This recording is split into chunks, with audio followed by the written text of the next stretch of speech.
Bom dia, eu vou falar um pouco aqui sobre os bancais, meu grupo em si, eu, Josenaldo, logo após Jefferson, logo em seguida, Derek. Pedi desculpa um pouco pela voz, tá meio rouca, tenho passado muito bem esse dia, mas vamos lá. Os bancais, eles eram utilizados bem antes, na época já, antigamente no Brasil, em certas regiões do Brasil, eram colocados em carros de bois de madeira, que era feito, que consta a carroceria, o eixo e roda. O eixo é fixado na carroceria por meio de dois pedaços de madeira que servem de guia para o eixo. Nas extremidades do eixo são encaixadas as rodas, assim eles movimentam o carro e servem de apoio para o eixo. Os dois pedaços de madeira e as rodas que apoiavam o eixo constituem os mancais do carro de boi. Então esse lugar que construía os eixos e colocava o eixo eram os mancais do carro de boi. O mancal é definido como suporte ou guia que apoia o eixo no ponto de contato entre a superfície do eixo e a superfície do mancal, ocorre aquele atrito. Aí, dependendo da solicitação dos reforços, mancais podem ser de deslizamento ou de rolamento. Os mancais de deslizamento, eles são constituídos por uma bucha fixa no suporte. Eles são usados por máquinas pesadas ou equipamentos de baixa rotações. Por quê? Porque baixa velocidade aí evita o superaquecimento dos componentes expostos ao atrito. E no caso, são a tampa base, as buchas e o furo do eixo. O uso de bucha e de lubrificantes permite reduzir bastante esse atrito e melhorar a rotação do eixo. As buchas são em geral um corpo cilíndrico que envolve o eixo, rodeado no eixo. Permite uma melhor rotação. São feitas de materiais maciços, como bronze, ligas e metais mais leves. Os metais de rolamentos, mancais de rolamentos, no caso, eles são para materiais com maior velocidade e com menos atrito, por isso tem mais facilidade e ele é o mais adequado. Aí eles são classificados em alguns tipos, que são mais encontrados hoje em dia, mais comum, que é o rolamento de esfera, o rolamento de rolo e o rolamento de agulha. Os eixos das máquinas geralmente funcionam sentando em apoios quando o eixo gira dentro de um furo. Entre a superfície e eixo, a superfície do furo, um fenômeno chamado atrito de escorregamento. Quando é necessário reduzir ainda mais atrito de escorregamento, ele é utilizado um elemento de massa chamado rolamento. O rolamento é aquela partezinha que se encontra nas bicicletas e motos. Ele é composto por esferas, porta-esferas, górneo do anel externo, anel interno, o anel externo, canal ou gônio do anel interno. Ok. Isso é colocado, o rolamento ele é preso dentro do mancal e dentro do rolamento passa o eixo. Aí tem as características do rolamento, que é diâmetro externo, diâmetro interno, raio de arredondamento e a largura. Aí para cada diâmetro são definidos 3 séries de rolamento, leve, média e pesada. Os rolamentos se classificam de acordo com as forças que eles vão suportar. Pode ser radial, axiais e mistos. E os radiais eles não suportam a carga axiais e impedem o deslocamento do sentido transversal do eixo. Os axiais não podem ser submetidos a cargas radiais e impedem o deslocamento no eixo sentido axial, isto é, longitudinal ao eixo. Mistas suportam tanto carga radial como axial. Não tem muita diferença para esse tipo. E impede o deslocamento tanto no sentido transversal quanto no axial. Faz duas funções. Aí tem vários rolamentos. Tem os rolamentos de esferas, que são utilizados mais como em bicicletas.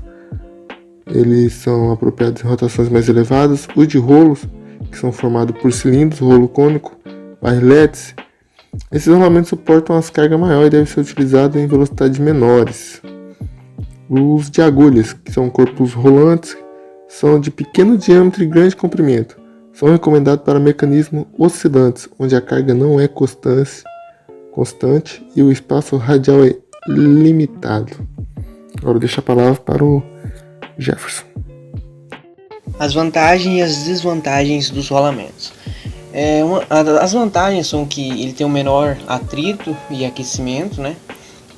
E baixa exigência de lubrificação, que não precisa, graxa é o principal, né? Então não precisa de ficar lubrificando por muito tempo. E a intercambiabilidade internacional, que tem um padrão, né, que é universal, que você pode pedir de qualquer lugar e vai vir exatamente o que você pediu. Não muda de um país para o outro. E as desvantagens são que ele tem uma maior sensibilidade a choques e os custos de fabricação dele são bem elevados. E ele também não suporta cargas tão elevadas como os mancais de deslizamento.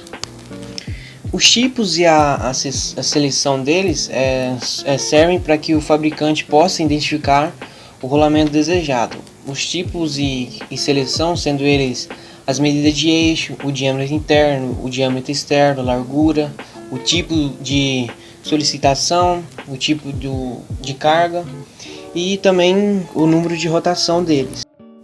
Os rolamentos eles podem ser de diversos tipos. O rolamento fixo de uma carreira de esfera ele é o mais comum de todos os rolamentos. Ele suporta cargas radiais e pequenas cargas auxiliares e é apropriado para rotação mais elevadas. Sua capacidade de ajustagem é bem limitada.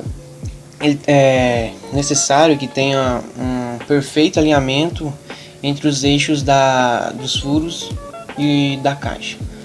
E também temos o rolamento de contato angular de uma carreira de esferas. Admite cargas auxiliares somente em um sentido e deve sempre ser montado contra outro rolamento que possa receber a carga axial no sentido contrário.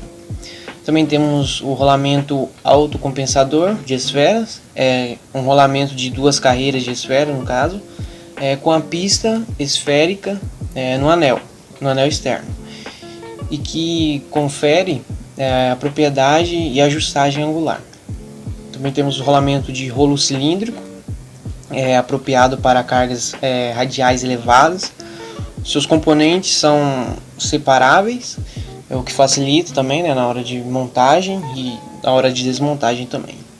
Também temos o rolamento autocompensador de uma carreira de rolos. No caso não é mais esferas, aqui já é com rolos. E seu emprego é particularmente indicado para construções que exigem uma grande capacidade para suportar cargas radial e compensação de falhas e também de alinhamento. E também temos o rolamento autocompensador de duas carreiras de rolos. Temos o de duas carreiras de esferas e esse também é de rolo. Rolando adequando aos mais pesados serviços, né? São para caminhões, essas coisas. Eles têm um grande diâmetro e comprimento, devido ao alto grau, né, de oscilações entre os rolos e pistas. Exige uma distribuição uniforme dessas cargas, né? Rolamento de rolos cônicos. Além de cargas radiais, os rolamentos de rolos cônicos também podem suportar cargas axiais em um sentido. Os anéis são separáveis. O anel interno e o externo podem ser montados separadamente, como só admite cargas axiais em um sentido. Torna-se necessário montar os anéis aos pares, né? Então temos que montar par por par para que um contra o outro. E o rolamento axial de esfera. Ambos os tipos de rolamentos axial de esfera eles admitem uma elevada carga axial, porém não pode ser submetido a cargas radiais, para que as esferas sejam guiadas firmemente em suas pistas. E é necessária a atuação permanente de uma caixa axial mínima. Bom, agora vamos falar um pouco mais sobre os defeitos comuns do rolamento, que podem ser desgaste, fadiga ou falhas mecânicas. O desgaste, a sua característica principal é a presença de partículas abrasivas, deficiência de lubrificação e a oxidação do rolamento. Já a fadiga acontece quando a peça está deslocada do seu eixo, fazendo assim com que ela gire em falso. Isso pode causar um desalinhamento e uma ovalização da peça. Já as falhas mecânicas são caracterizadas de diferentes tipos, como brinelamento, que é causado por depressões nas esferas na pista do rolamento, que resulta na aplicação de pré-carga sem girar o rolamento. A goivagem, que é um defeito semelhante ao anterior, mas é provocado por partículas estranhas que ficam prensadas no meio das esferas.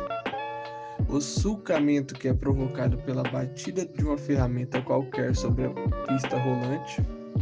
E queima por corrente elétrica, que é gerada a partir da soldagem. As pequenas áreas queimadas evoluem rapidamente com o uso do rolamento e provocam deslocamento na pista rolante. E a rachadura, que geralmente é resultado quando se tem um excesso de peso sobre o rolamento muito grande, e o engripamento, que pode ocorrer devido ao lubrificante muito espesso ou viscoso.